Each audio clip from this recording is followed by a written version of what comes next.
Hello, probers.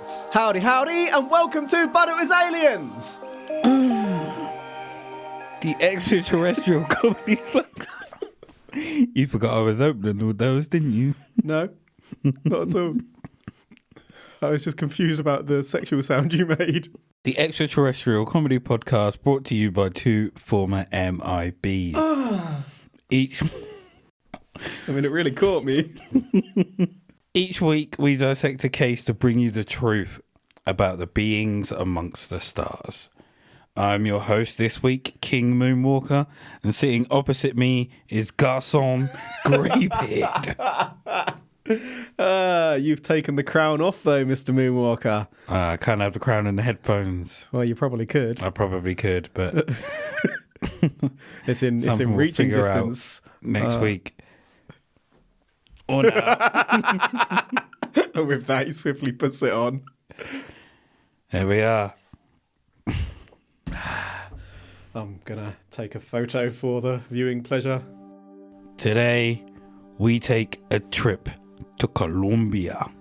Colombia! Not the country, Oh. but the city, which is situated in the state of Missouri. Ooh! Ooh! James Richards, Ah!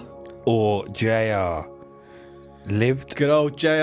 on the outskirts with his daughter, 16, and her son, who was 3.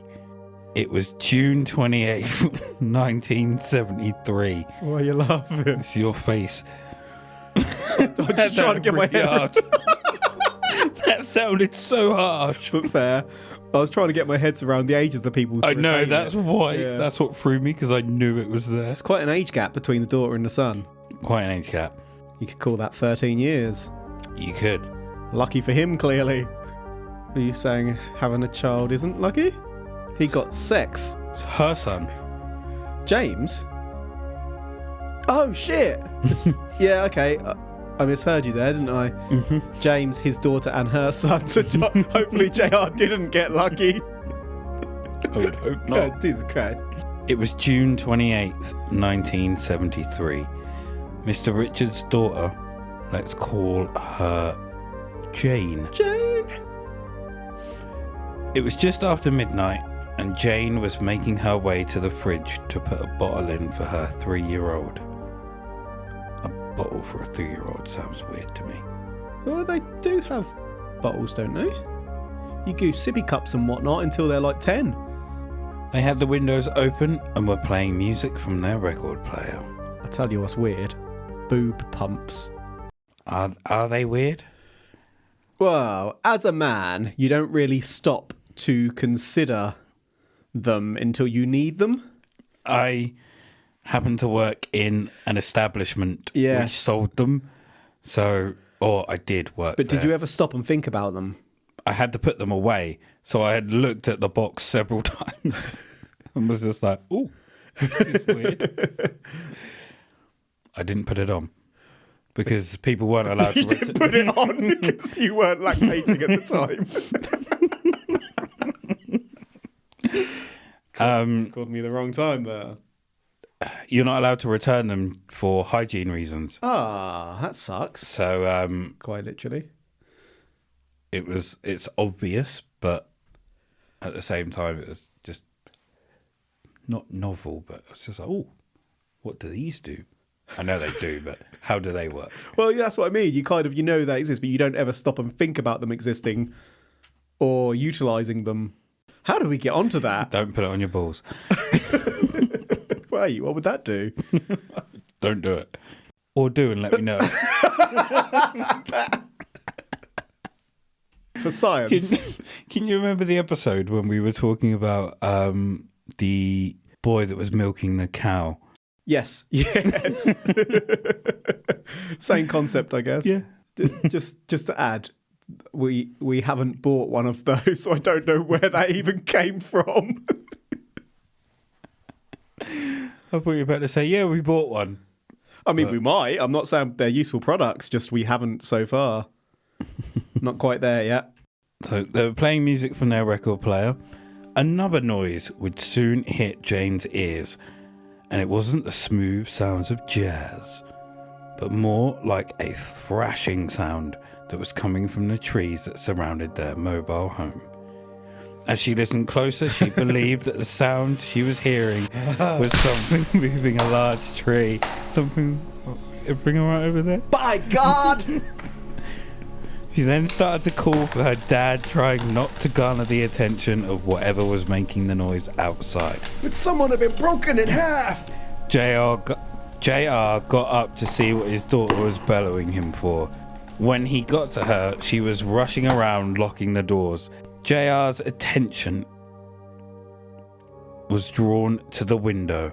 To the wall! And when Jane had finished locking the doors, she joined him. As they were sat there, shivering, anxious and scared of what could possibly be out there, 2 light beams became visible to them. Good God! They were about 50 foot from their location, between the trees, and described as narrow at the bottom and wide at the top. Similar to if you were to shine a torch upwards, that kind of cone shape. Nice. JR believed that the lights came from the same source and was above them, but try as he might, he could not make out what exactly they were coming from. Then, as if a switch had been flicked, the lights disappeared, and in their place was a bright oval-shaped object. No longer dark in the sky. When the X-Files first came out, they made famous, I guess, for television's sake purposes, the concept of beams from a torch like flashing around as they were going in dark areas. I used to really want a torch powerful enough to do that, but could never get one through my means as like a 5-year-old. You were 5 when the X-Files came out? Yeah. Did it? Allegedly. Did it not come out in like 96, 97? Wasn't it like 93? Just done the maths in your head. Yeah, even so. You're not 5. Allegedly. Truthfully. But I was not of working age, that's safe to say. That is safe to say, yes. And so could not afford to buy said torch or even to travel to buy said torch further than like a £2 shitty one. I mean, if your parents had their wits about them, they could have put you to work. You advocating for child labour? Just you. Just for my labour as a child. They could have had you like cleaning their cars for some pocket money. I used to chores do around the house. I used to cut the grass for pocket money. See, Sometimes. child labour. Do the Sometimes washing handy. JR, the voice of our youth, you could say. That may have been how me and you first connected over a shared love of WWF in the day. That and possibly video games. Yeah. Whilst playing football. Yeah. Because I can remember I used to hang around with a certain group of friends and you were there with a certain other group of friends and we were playing football and you guys joined us. The group of friends you used to hang around with were in my form. Yes. And that's why. Yeah. That is the origin story. How it came to be. Obviously that was after the MIB Academy that I joined when I was 3. I joined when I was 2. We crossed paths, but didn't know one another. JR and Jane stayed exactly where they were, both too scared to move and excited at the same time. They had to shield their eyes somewhat due to the bright lights the object was giving off. So silver and so shiny. Bearing in... Look at them shine.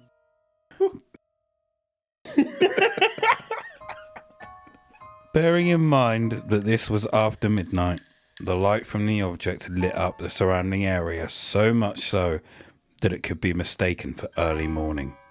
As they kept their eyes towards the object, they noticed that the trees around it were beginning to sway, as if something was pushing itself past them. something big. But not all the trees behaved this way.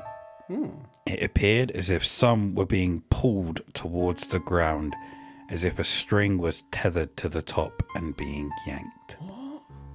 The thrashing sound that Jane heard earlier suddenly stopped, followed by a loud cracking sound which rang out into the faux day.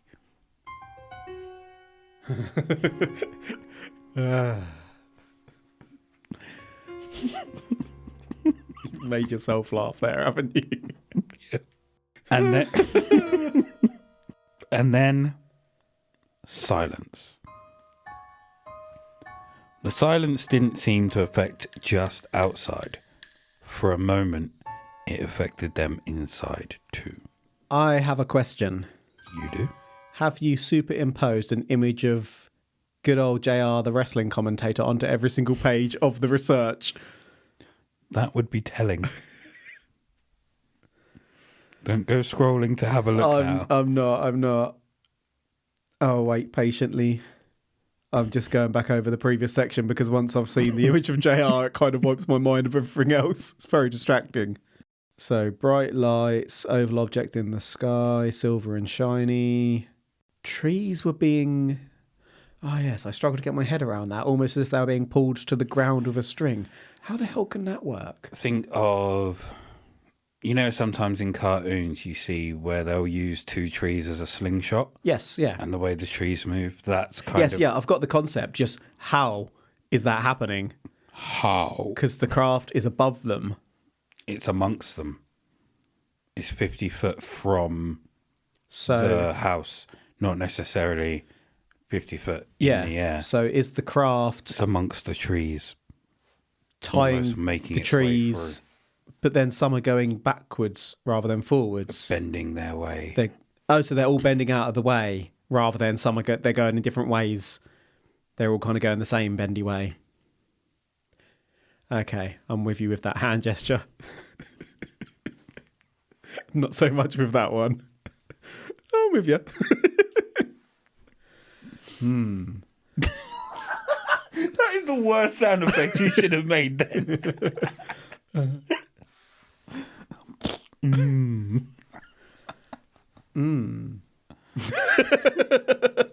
That wasn't even intentional. I'm thinking we had a trashing sound. I'm guessing that was the gravitational force of Thrashing this sound, craft that was causing the trees to like crack and bend and whatnot. And then it stopped because the craft had come to rest. Possibly. So what happens next? Are we getting abducted, slabbed and probed is what I'm wondering. No indication either way as yet. Not yet. Not yet. This picture of JR, he's got such a smile on his face, bless him. And all that hair. Why did they cover that glorious hair up with a hat? Wasn't that his choice?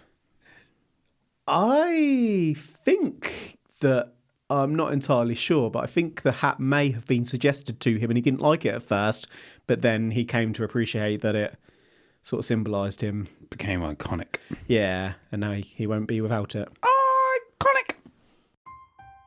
JR had a couple of dogs, and it had only just dawned on him at this moment in time the dogs that would normally bark at the sight of their own shadow were silent. Ooh.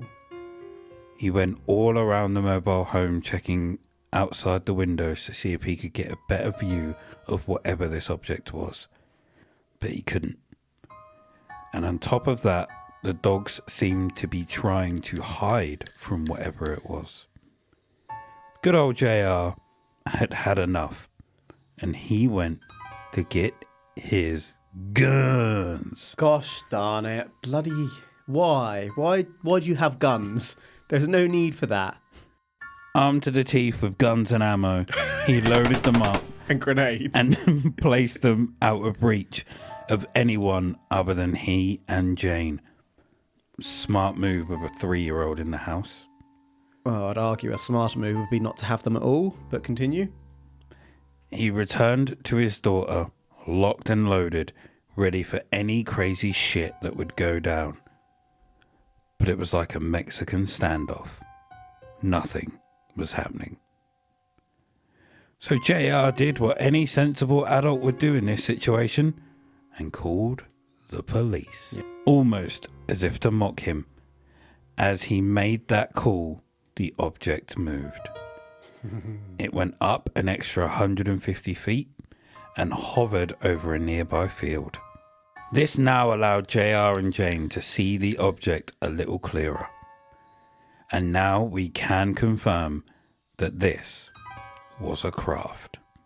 Didn't you confirm that right at the start when you said it was like an oval? Nope, just said it was an oval. With a body of silver and a blue band of light at the edge, with an orange glow emanating from the blue edge. Interesting. The craft then moved back to its position closer to them. JR had received a call back from Garçon following his initial call asking for assistance. Garçon.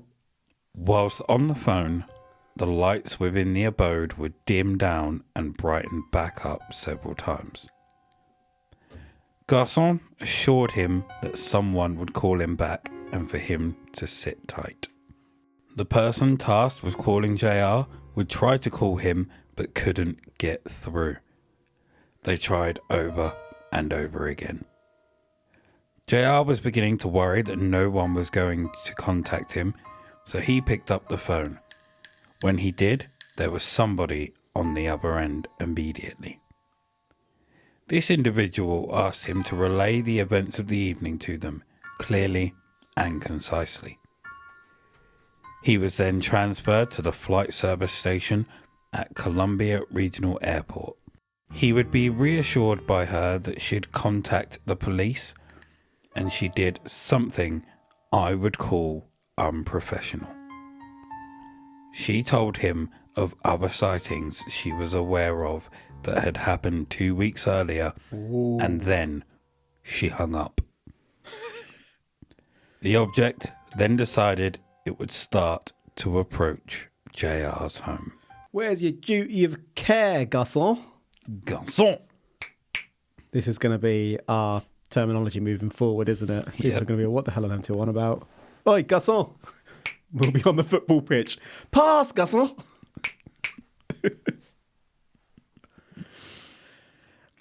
So, JR called called the police. The police returned the call and then transferred him to the flight service station. Mm-hmm. Why? So I don't know if when he called the police he got a garçon and they didn't know what to do, so it was like, I need to go and speak to someone and then call you back. Surely he's got an incident he wants support with. The police logically would have contacted the flight service station themselves to check if there was any craft in the area. They wouldn't patch a civilian through. You would That is think beyond the realms of procedure. I can't see a world in which that happens. That's bonkers. Sounds like there's too many steps, too many processes. When you work in any service, you go and you verify information yourself. You don't give someone contact at like another service to... Yeah, madness. So it's approaching the home. Yes. I still have no indication as to whether a probing is coming up. Or if anyone's going to get slabbed. It's been a while since we've had a slabbing and probing, isn't it? It has. Been many months. Are you talking podcast now or real life? Real podcast. JR and Jane would stay fixated on the object. There's no JR. It then stopped. The fear was becoming more and more intense. That trigger finger was starting to become jittery. But then, the craft began to fade. It didn't move, just started to fade away until it was completely out of sight. No slabbing. Officers arrived on the scene at around 1:45 a.m, nearly a full 2 hours after the start of the incident. However, I'm unsure how long after the phone call it was. The officers would speak to JR and then inspect the surrounding area. The officers would find nothing significant. JR, in a fit of rage, told them to forget about it. Forget about it. The officers would then follow him, but JR insisted. So they did. But 2 weeks later, the true detectives turned up. Moonwalker and Greybeard. Jay, Alan, Hynek, and Ted Phillips. Ooh, the big dog and who? Along with his wife. They found something much different from what the police found. They arrived on the 9th of July and checked the surroundings, photographing everything. Gosh darn it. There is a picture of JR in the notes, just hidden towards the bottom of the page. Sorry. Yeah, you threw me. So they photographed everything they could. I'd argue you threw yourself. The measurements they took would seem to corroborate JR's story, and significantly, they found a tree which was twisted and pulled from the ground and heavily damaged. How? What? Which could have been the cause of the loud cracking sound they had heard earlier. They would check the area where the craft was allegedly truthfully spotted, and they found heat spots on trees and a spot where the fallen leaves from most of the trees appeared to gather in a rough circle. They also found a complex set of tracks which they didn't think were rabbits, which the police did. The tracks interest me less because if they weren't rabbits, they could have just been foxes or something slightly bigger.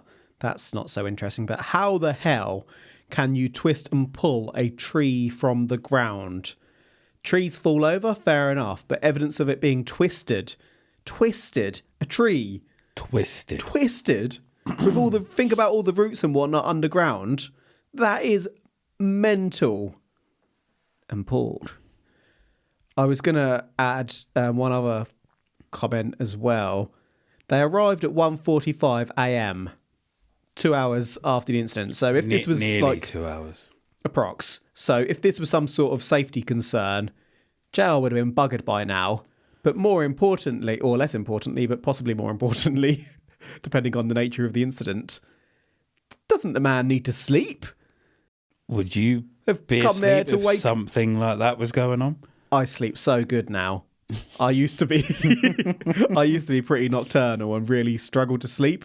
Since we've started this podcast, I don't really play computer games anymore and I fall asleep. I don't know whether that's just coincidence or what, but I fall asleep within 5 minutes. I put a podcast on, roll over, boom, I'm out. It's phenomenal. Best sleep of my life the last few years. Welcome to my world. In bed by 9, asleep by 9:05. Maybe that's just getting old then. But About sleep or turning up about 2 hours later? turning up 2 hours later. We don't know the time of the phone call. So Well, we know it's nearly 2 hours later and it was 1:45 they turned up. but he So that'd might be 11:45-ish. he might have called them at like 1 o'clock. Plus we don't know how far away the station is to him. So he might have called them at 1 o'clock. They then But you said get they units arrived to... Oh, okay, sorry, yeah. So it might have only No, by you the did time- say you weren't sure how long after the phone call it was. Sorry, in my mind I was thinking you'd said that he called them around 1:40. They arrived 1:45, 2 hours after he'd called them, but that's not what you said. No. You said after the incident, didn't you? And that you weren't sure. Okay, my mistake. So they could have been there in 2 minutes They could have been. and woken him up because he falls asleep like that. He just sticks a little podcast on and off he goes. And there we have a Oh, diagram for you. who made this depict diagram? this. Is it someone who's investigated it? Was it the police or was it JR themselves? I think it was either Hynek or Phillips. Ah, okay, that makes sense. So sketch number 6, which means there were 5 previous sketches you'd assume. Otherwise, what the hell is going on with their labelling system? There was. We should release a T-shirt that just says T-shirt 6 on it. And no previous. That sounds amazing. So, okay, I'm just... The image is basically tracing the path of the craft. Mm-hmm. So it hovered. Oh, it starts at the bottom, does it? I was working it out from to go top to bottom or bottom to top. We'll have to post this so people can understand what we're talking about. It goes from bottom to top, doesn't it? Yeah, okay. So it goes through the trees. Yeah, it looks pretty consistent. Hard to say how far it is in the sky. Okay, I've taken that in. Pretty straightforward, really, isn't it? Yeah, it's pretty much just outlining what you've already told us, so I've wasted about a minute of the listener's time going, yeah, just taking the exact measurements with my mind. As we're talking, I just took with that. As we're talking, we've just had an email on our podcast account from someone saying, congratulations on your success with But It Was Aliens. We get so many emails like that from marketing companies now. It is bonkers. I wonder how many people fall for those. Well, I don't know if... Or not fall for, but... Think, you've sent this email to only us. Yeah. When actually it's just a copy and pasted email that's sent to several thousand podcasts all at the same time, more often than not. Occasionally they put our actual names in there, so you can tell they've at least done a little bit of research. And we'll get them by using their real names. Yeah, I consider replying to those ones just to congratulate them on looking up rather than doing the standard generic. Haven't done it yet, but... Nearly. You got to try harder to get us on board. We've said before, we've had emails from pretty much every single... In fact, I think we said this on Extraterrestrial Towers, that we've had messages from pretty much every single brand of known ball hair trimmer asking if we'd be interested in advertising them on our podcast. So I don't know what that says about what people think our listeners are like, but you got messy balls, folks. All of you. The men, the women, the children, the people who don't fit within those labels, shave your balls. Mike, they would test the area for radiation, but they wouldn't find any signs of it. Phillips also interviewed a local reporter, Bob Gassaway, who had also come to investigate and found the odd imprints. He had noticed that the imprints appeared deep. Deeper than they would if they were rabbit tracks. Deep, deep, deep.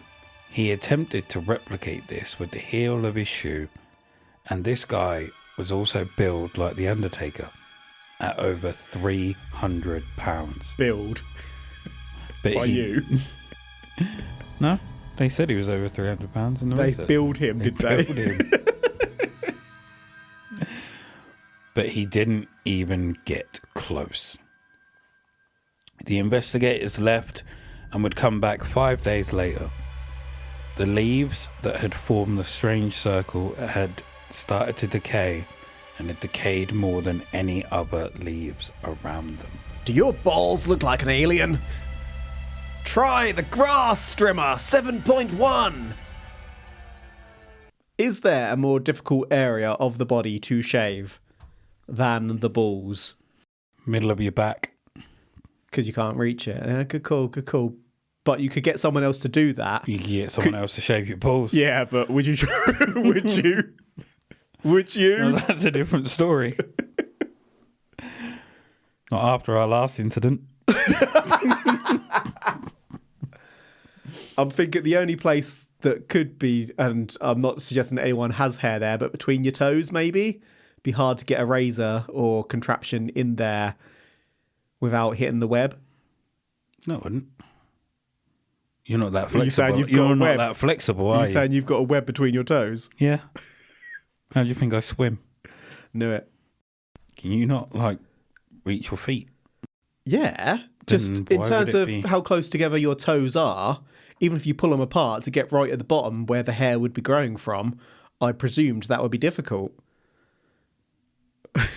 You're saying that so confidently, like you do Well, this you every just have a weekend. different attachment, wouldn't you? Well, I don't know. I'm just trying to think of places that would be difficult to shave. I don't know. I'm just assuming it would be like a nostril trimmer type thing. Oh, So you just have so a it different sucks. attachment, so it will just kind of slide between your toes. I suppose you could do that with your balls, though, couldn't you? That's why I said your back. You could do anywhere with one of those things. Shit, maybe we should advertise them. Still saying back. So, We didn't talk about the case. You just went straight onto body hair and ball sacks. Yeah, my bad. So I was going to question the build £300 Undertaker chap. Didn't say he was as tall as the Undertaker. He was just £300 plus. But as a larger animal, the weight would have been more dispersed, so it wouldn't necessarily indent as much than a smaller, heavier animal. It indented more than what he did. Yeah, that's what I mean. Because his feet are presumably wider and longer. No, but he didn't try with his whole foot, just his heel. Well, maybe he didn't try hard enough. Maybe it had been raining before the fox walked over. The moon. And what's the undertones there? What's the suggestion that these have been created by aliens, these rabbit tracks? So they're suggesting that the aliens have very, very small feet, yet dense. are incredibly heavy. They've got real low gravity on their planet. They weigh like 600 pounds here. So this is the part of the probe where we turn to science and skepticism. I feel like I haven't seen JR for a while. Do we have photographic evidence? Yes, we do. Well, I want video, damn it. I shall show you these in a minute. And we also have some radiation testing, which came back negative. Doesn't matter that they were negative, they did the testing. Now, here are those pictures for you, garçon. Okay, can you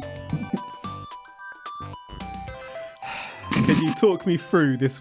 Absolutely. The one with the red circle is the one I want to be talked through. So that's part of a broken tree. Okay, that shows me absolutely nothing. That's just a tree with a branch that's slightly cracked. Now, can you talk me through the fashion sense on the first picture, Mr. Moonwalker? That is a haircut and a half. That's typical 60s basin style, isn't it? 70s. 70s, my bad. 70s mull. Well, it's not even a mull, is it? Funky shirt like our friend would wear. It's almost like the two of our friends have been moulded into one here. Which two? Let me explain. I can guess one of them. You can guess one of them by the shirt. Absolutely obvious. 1000%. And the other one is our friend that came to Norwich and had his eyebrows drawn in and everything else written. Okay, tight trousers. Because you remember that time in Norwich, his hair was quite big. Yeah. So therefore, that's his hair there. Okay, I'm with you. And he does like tight trousers and belts. Tight clothes in general, yeah. There we are. That's them two. And in the background, it actually looks like one of our friends who now lives in Korea from a distance. Yes, it does. Oh my God, yes, it does. Hello, rat boy. Steed! That is going to mean nothing to anyone but us. But that's all right. That's fine. We'll post these to our social media accounts, possibly at But It Was Aliens. Oh, there's more pictures. There's more, yeah. So you've shown me a broken twig. Yep. And the skyline through some branches. Yep. These are actual factual pictures taken by the professionals factual. as proof. Where's the video? They didn't have video then. Wow, I call all sorts. These were the actual pictures. The actual factuals. Actual factuals. Skepticism. I think the skepticism may be from the police officers themselves, who have a look around and incorrectly label the imprints as rabbit prints. I've just come up with a theory. We'll come back to it. We have zero skepticism from ourselves, do we, garçon beard? We didn't until you've just given me that last bit. So we mentioned earlier on that the police transferred this person to the air FSS traffic, essentially. Yeah, whatever you want to call them. That would be really unusual. What if the police were having a practical joke Jim in the Office style, and were pretending to transfer JR to a different department when actually it was a different officer. They're all sat around laughing at this chap, like going along with it, trying to convince him that the UFO is real. Uh-huh. Now, if that was a real UFO, they could have absolutely screwed this chap's life up. But it sounds like a fun practical joke. Because I get where you're coming from. Yeah. I can't think how else that would happen. Being bounced around from department. Who then tells you about other sightings. Yeah. That is so unprofessional. And why would they call you back? I don't get that. Yeah. They call you back and then patch you through to somewhere else. They'd just signpost you to call somewhere else if there was somewhere that you needed to report it to that wasn't them. But if it's a security incident, it would be them. If it wasn't, they'd tell you to call up whoever. Maybe they didn't have the technology at the time. Maybe it was a case of, right, you hang up, I will call this person and get this person to call you. But they didn't even do that. They called them up and then patched them through, which is so suspicious. They didn't. You said Garson called back and then patched them through, transferred them to the air thingies. Yes, I did. So, like I said, that is so very confusing. I was thinking of the earlier phone calls. I was like, no, they didn't. They called him back. Or they didn't. Tried to call him back, but didn't. But yeah, I get what you're saying. Yeah, that's just very, very suspicious and suggests having a giggle. Do you know what Hynek thought of this one? I mean, he probably called bullshit, but... We don't know. So to summarise, we have the case of good old JR. My God! And his daughter Jane. Jane hears a noise just after midnight over the sound of the record player. The loud noise pulls her focus to look out the window, where she is greeted by a bright light amongst the trees. She calls out to her father, trying not to pull the attention to herself from outside. Her father comes over to see what the fuss is about and is greeted by her running around, locking all the doors. He looks out the window and is greeted by the same thing his daughter sees. They keep their eyes on it, and then it starts to move. The trees started to move as if something big was moving through them. Then they see two lights moving through the trees. As they tried to figure out what it was, the lights went out. A bright oval-shaped object appears in its place. It was so bright that it appeared as if it was daylight outside. Then the thrashing sound subsided, which was then broken by a loud cracking sound that boomed from the trees. Then silence. JR went to get his guns to help protect himself and his family. He realised his dogs were silent and seemed to be hiding from whatever this was. After a standoff, JR picked up the phone. As he did, the object moved up into the sky and over a nearby field. It was at this point it was obvious to JR that this was a craft. JR called for help and was assured by someone on the other end that they would get someone to call him back. This person tried but was unable to get through to him. Worried that no one was going to call him back, he picked up the phone again, which to his surprise, someone was instantly on the other end. They got him to relay what happened and they promised to get him through to someone. That someone was another someone who worked for the FSS. Someone else.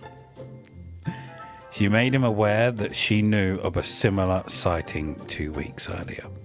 The object came back down and set itself between the trees, close to JR's, and then after a few minutes, the object just started to fade away. 2 police officers arrived around 1:45 and investigated the area. They found nothing but rabbit tracks. JR got annoyed and told them to forget about it. He was insistent, so they left. 2 weeks later, the real investigators turned up. In their investigation, they found no radiation, burned trees, broken trees, leaves from the trees were found in the same area. The tracks that were found were too deep to be rabbit tracks, and they got a local reporter who they'd spoken to attempt to recreate how deep the imprints were.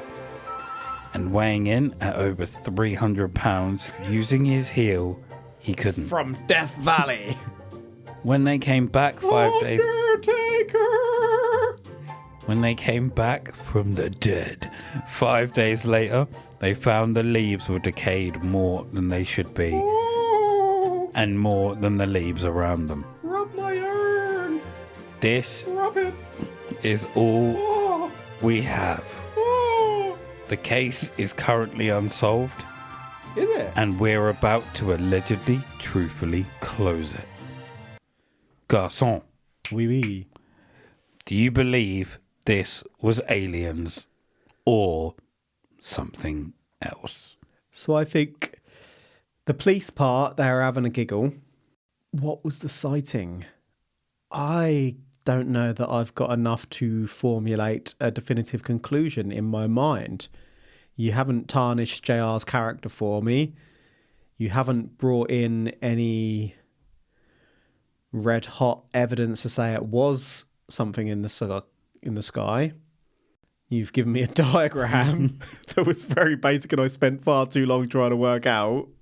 The bit about a tree being pulled and twisted out of the ground intrigued me, but why are there no photos of the hole? Presumably, if you twist a tree, those roots are going to be cutting up all sorts of mess in the ground. Mm-hmm. There was none of that, so I feel like this one has been exaggerated, and there isn't enough probably to say that it was aliens, but I don't know what JR did experience. There's nothing to suggest that JR was anything but truthful in relaying his truth. I just don't know what the truth behind his truth was. So I don't know. So basically what I'm saying is this unsolved mystery remains It's still unsolved. So I think it's more likely going to be a couple of teenagers being little pricks with lights and Never occurred to possibly a me. boombox. We hear about the trees moving and everything like that. In the wind. But when we see the pictures of the trees, they're not really that bent. Like the broken branch, I would argue a human could do that pretty easily. I would also argue it's possible it's so high up, it's not even part of what broke it. Mm-hmm. It could just be a broken branch by a strong wind. The pictures that they took are horrendous. It's literally like they just pointed a camera up at a tree and was like, I'm going to take a picture of this set of branches. And that was it.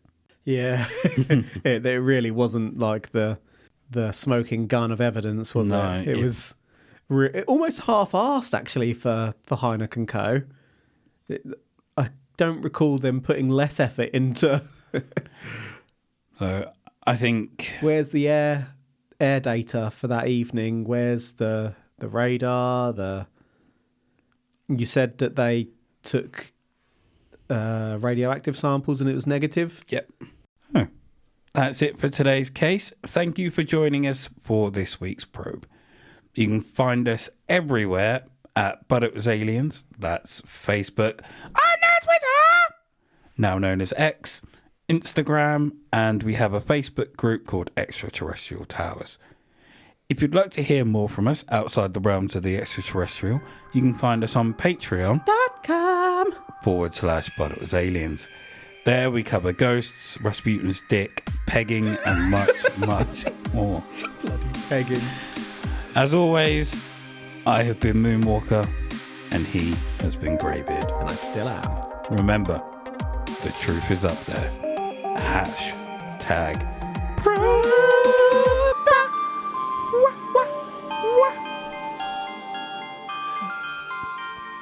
Ooh, Cat Daddy.